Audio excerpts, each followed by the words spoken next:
Concentration.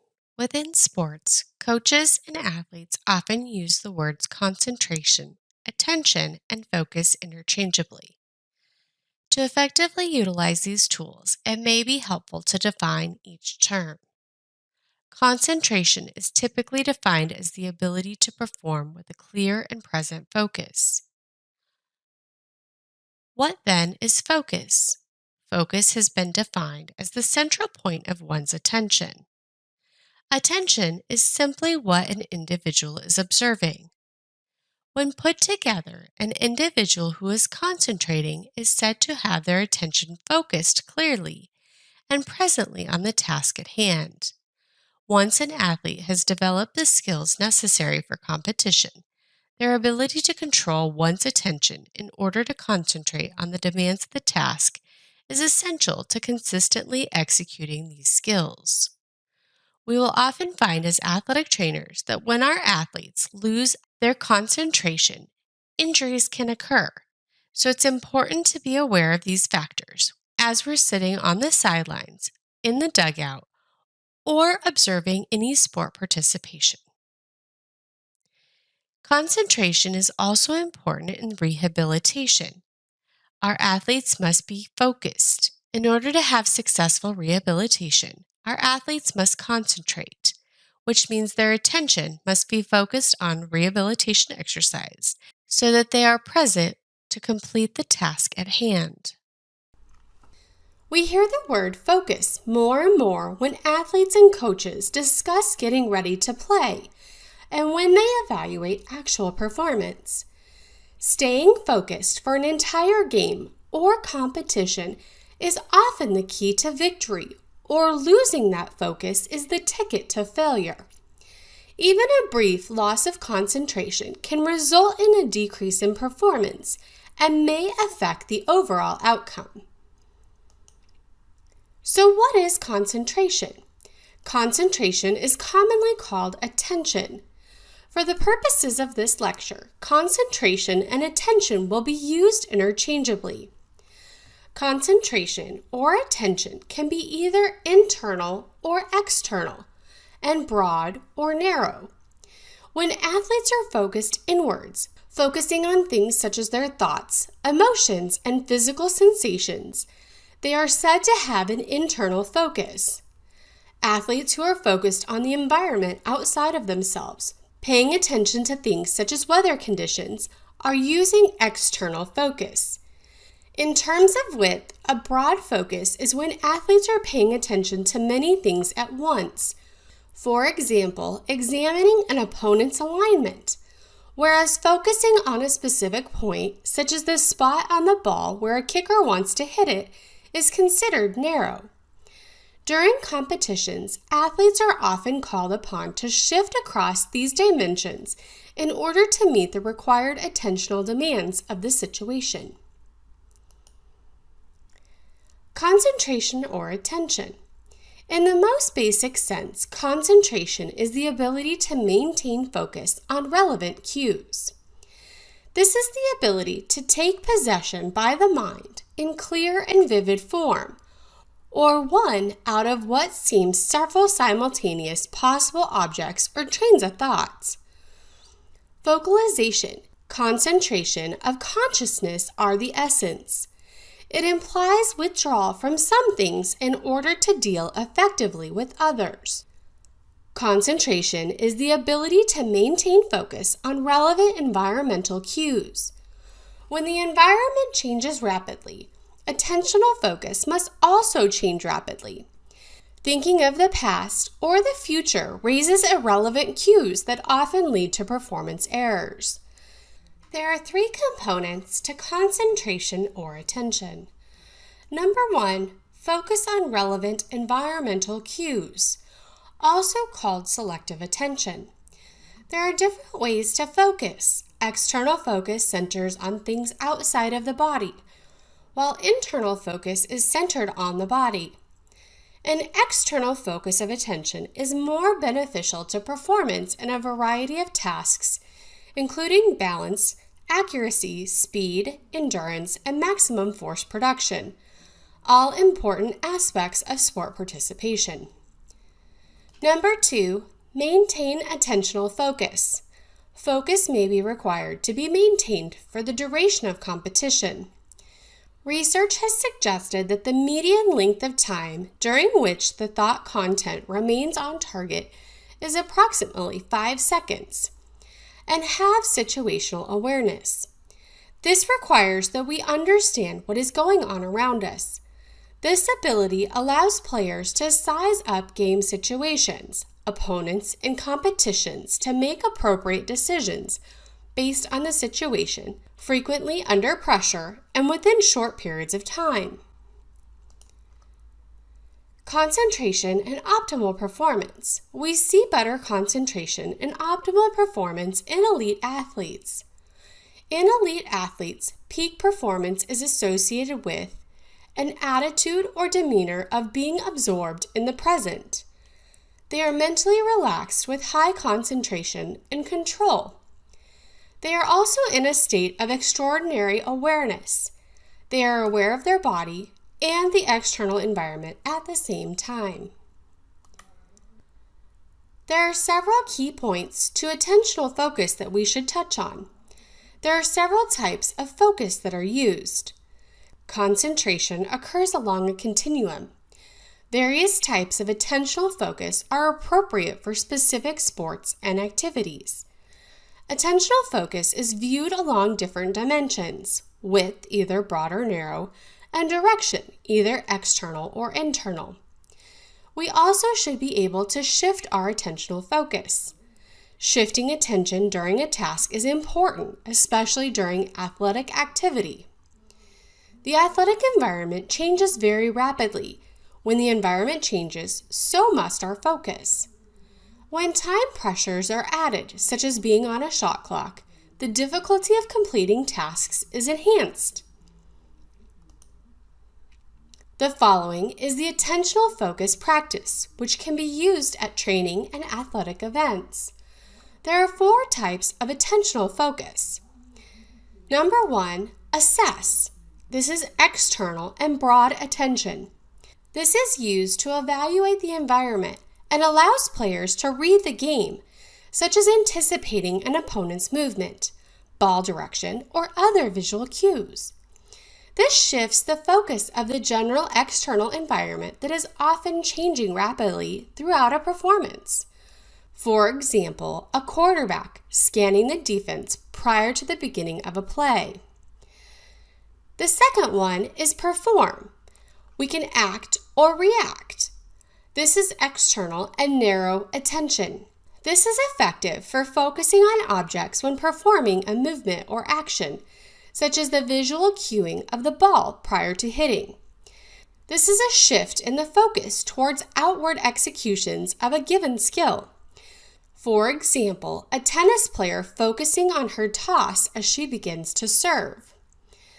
The third one is analyze. This is internal and broad attention.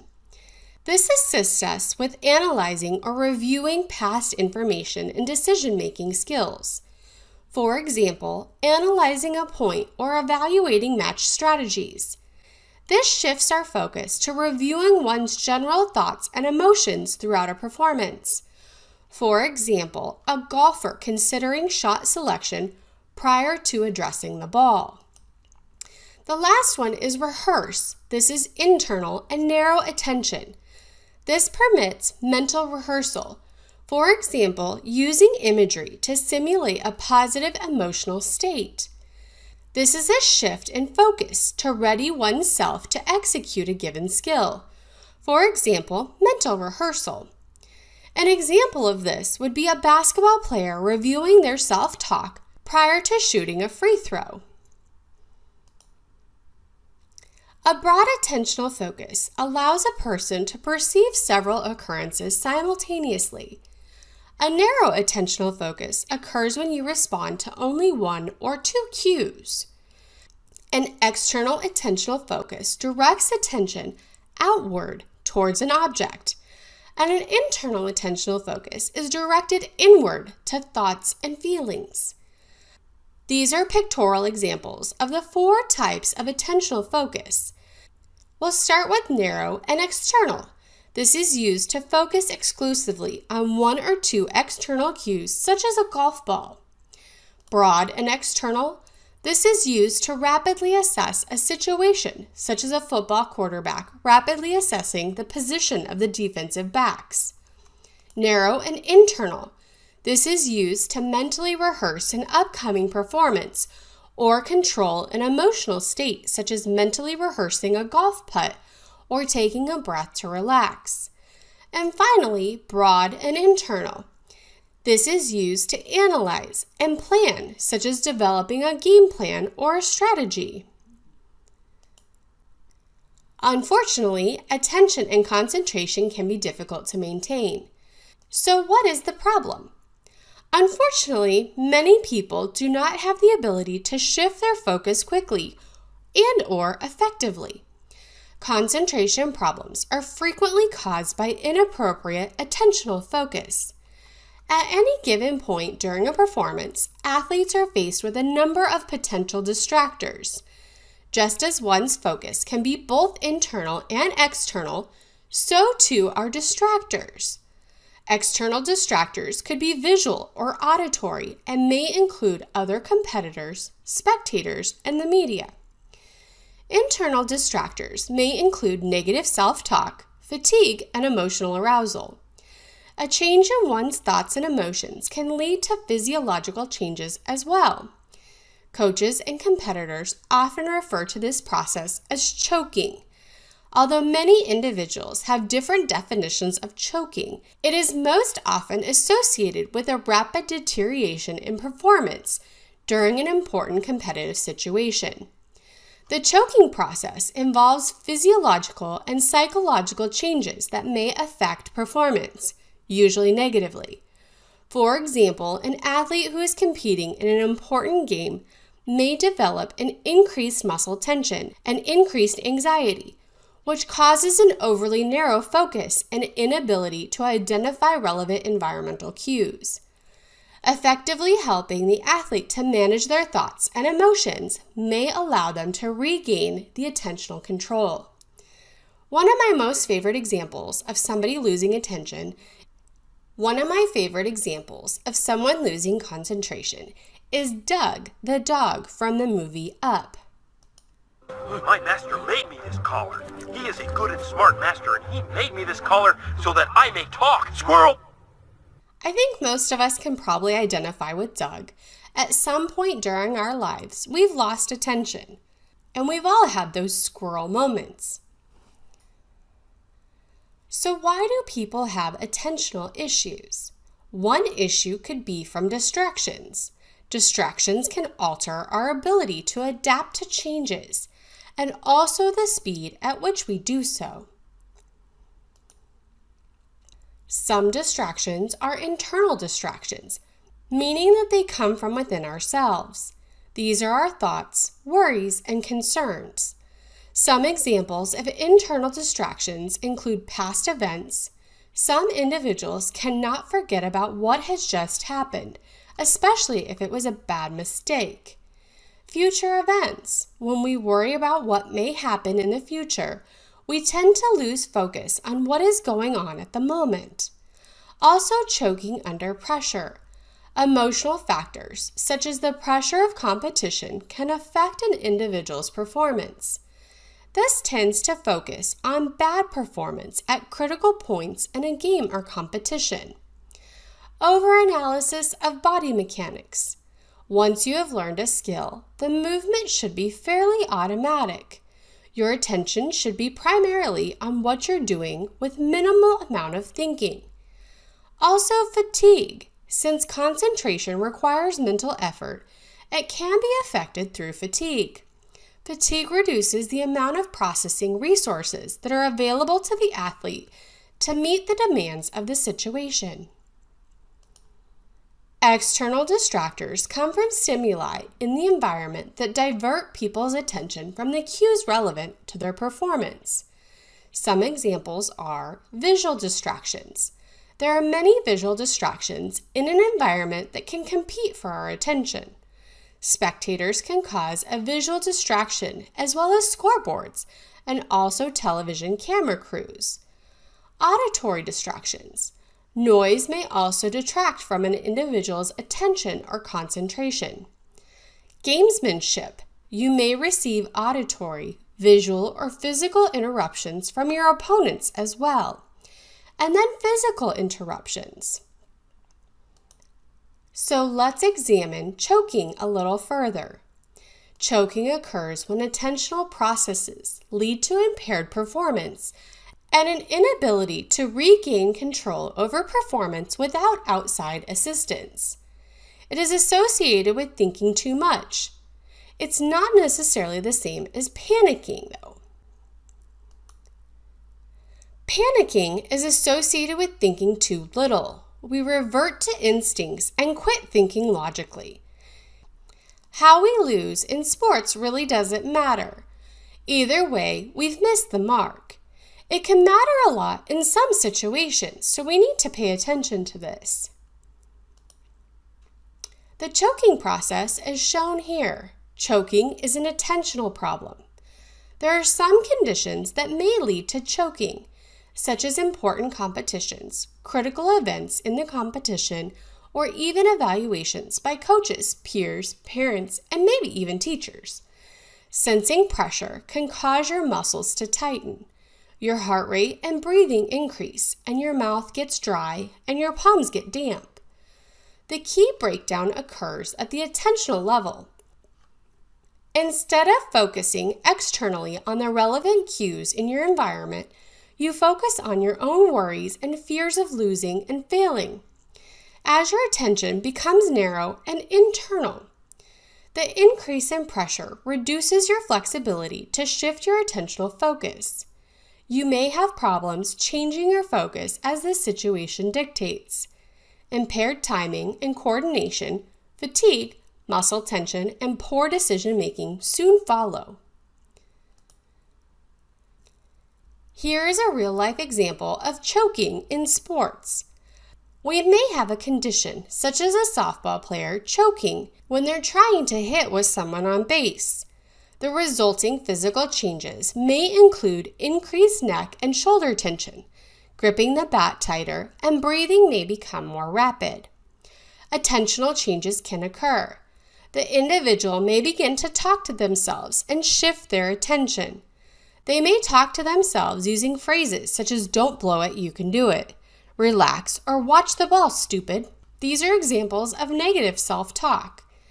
Performance impairments may result, such as reacting too slowly because you are thinking too much, or getting angry and rushing your swing or jumping at the ball. Self-talk occurs when you think about something. In a sense, you are talking to yourself.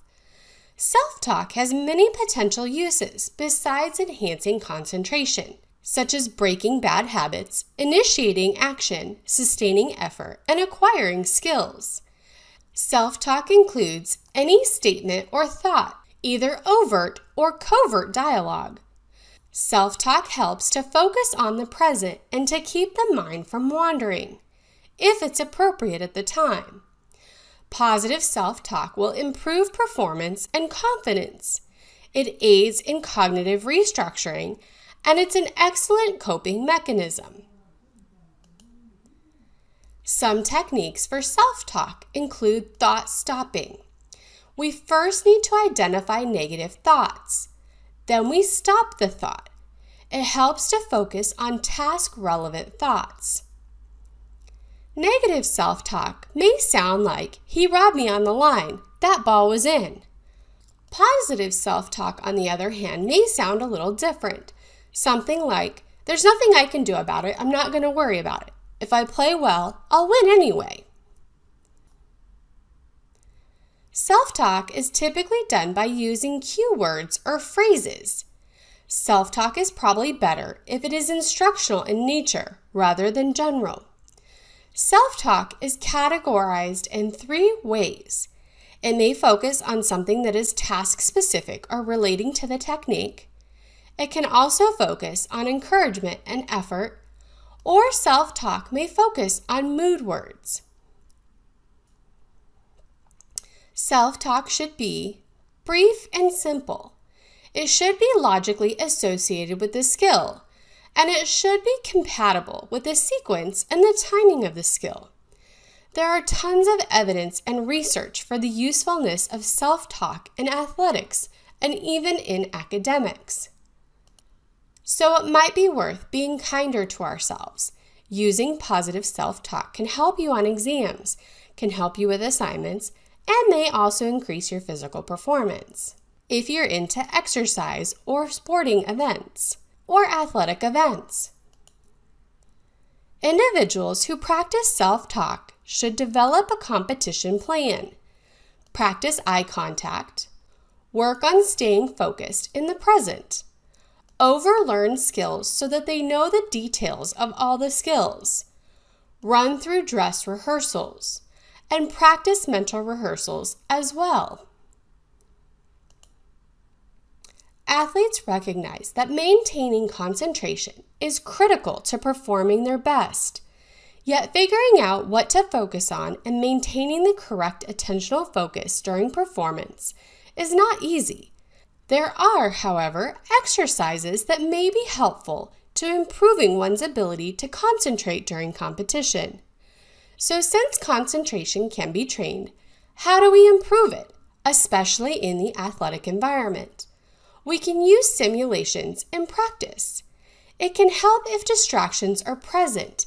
This helps us to create a game-like simulation and allows the participant to practice decision-making. Simulation training is placing the athlete in real-life scenarios during practice in order to simulate possible distractions and additional areas of focus that could occur during competition. We can use cue words to focus. Focusing on instructional and motivational words can help our participants as well. Our concentration cues, we can develop a list of positive, focus cues such as self-talk or visual reminders to quickly shift one's attention to appropriate points throughout a performance. Try to employ non-judgmental thinking.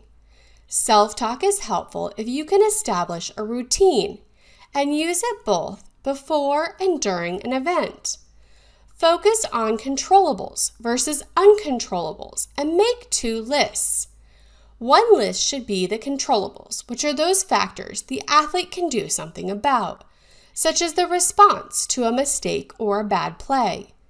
The other list should be the uncontrollables, which are the elements of performance that the athlete cannot do anything about, such as the crowd's response to an athlete's mistake. We can also try to practice distraction drills before an event. Distraction drills identify distractors and deliberate attempts to shift one's attention away from the areas of required focus in order to practice shifting back to relevant cues during a performance. There are some individual differences between concentration and attention. As arousal increases beyond optimal, we rely most heavily on our best developed attentional ability. You don't have to memorize this, but research has been conducted in this area and explains how different people have different capabilities for developing broad internal attention.